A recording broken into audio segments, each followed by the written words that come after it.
What is up, YouTube? In this video, I'll be telling y'all how to program lower body days or just leg days in a way that makes them effective, um, healthy, so that you don't hurt yourself eventually, and also how to make them more enjoyable.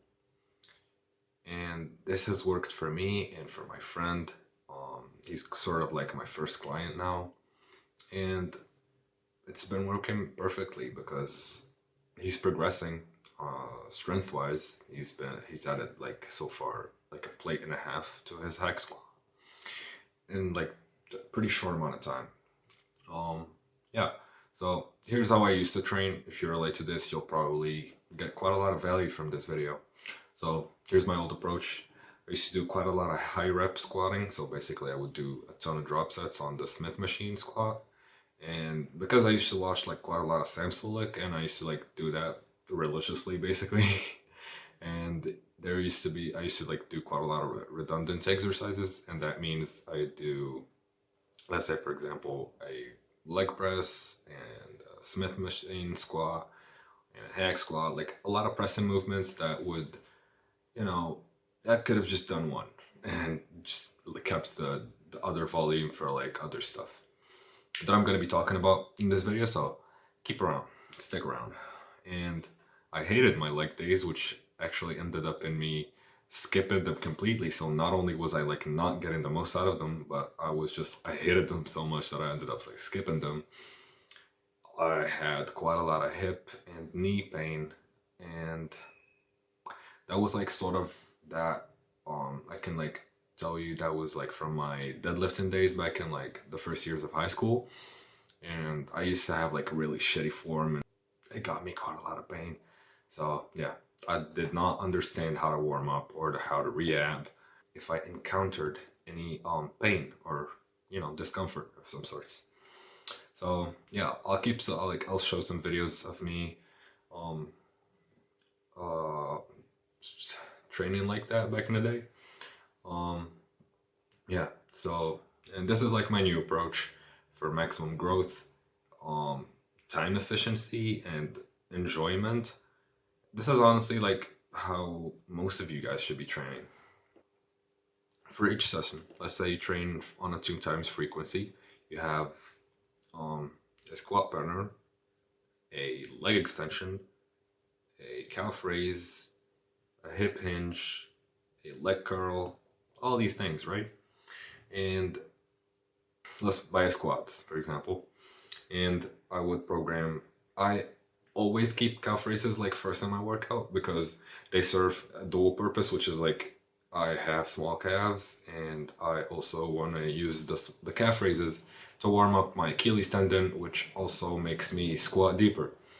So yeah, it's it's a pretty good way to like not skip them like completely, and get the most out of them and keep the workout like still kind of enjoyable still.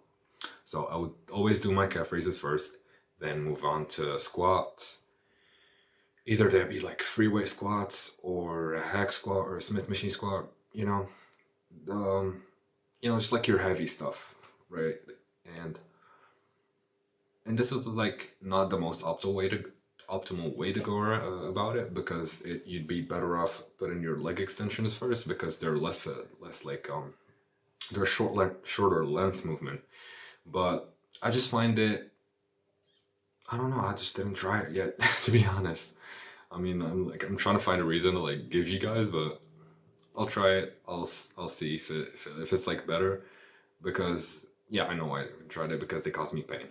And leg extensions, the stack is like too light, and doing them single-legged fucks up my knees, which means I have to like find a way to like overload the machine, and the gym I'm currently in like has shitty machines.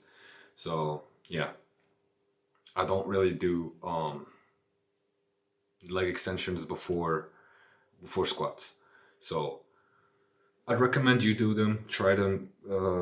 If it works for you, works for you. I particularly can't do it because of these conditions, but it's completely fine. Like Strength training is all about practical application and not just like what's like the most optimal thing. So yeah, again, so in a quad biased lower body day, I would opt for a squat pattern, a leg extension, so like 2 sets on the squat pattern, uh, 1 set or 2 sets on the leg extension, then move on to the hamstrings, which will either look like a leg curl, preferably a leg curl. I wouldn't do like two long length movements on the same day, which means I wouldn't do leg pressing and also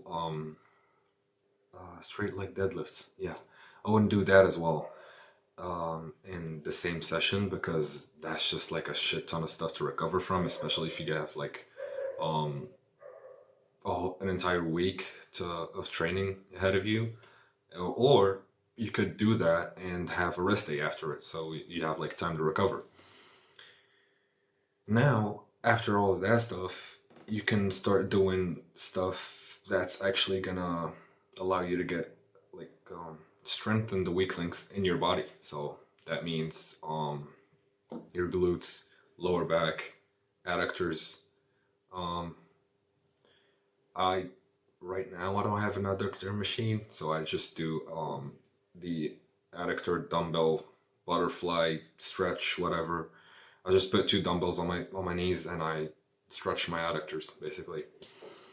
And I did them this session and it was great. I mean, I'm trying to remember it.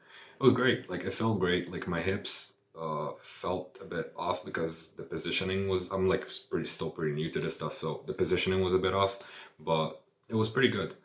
I mean, I also did a glute stretch, which I'll show right now, and it felt fucking awesome. Like you feel it like so much in your glutes. It and Jefferson curls.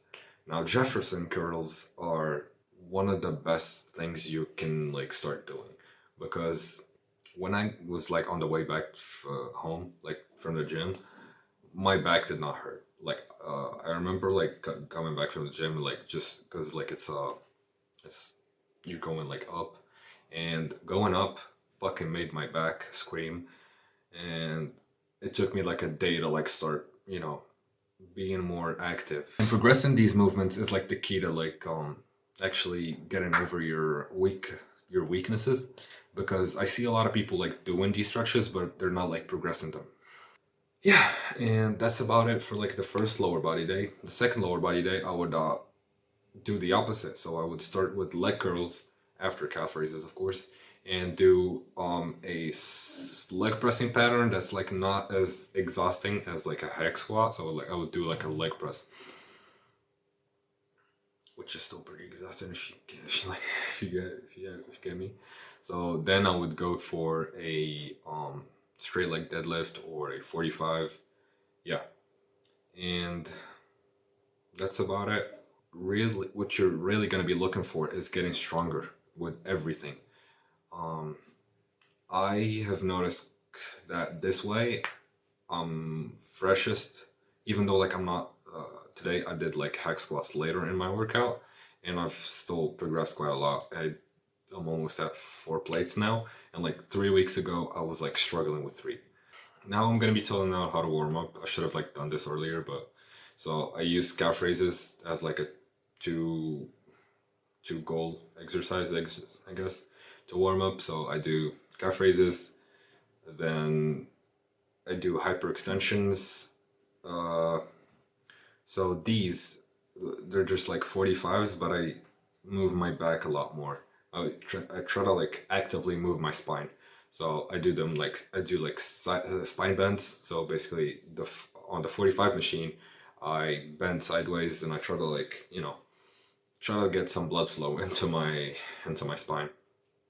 And the classic warm up to a top set, which is basically just um, ramping up the weight. So basically, I do like 2 reps on 1 plate, 2 reps on 2 plates, 2 reps on 3 plates.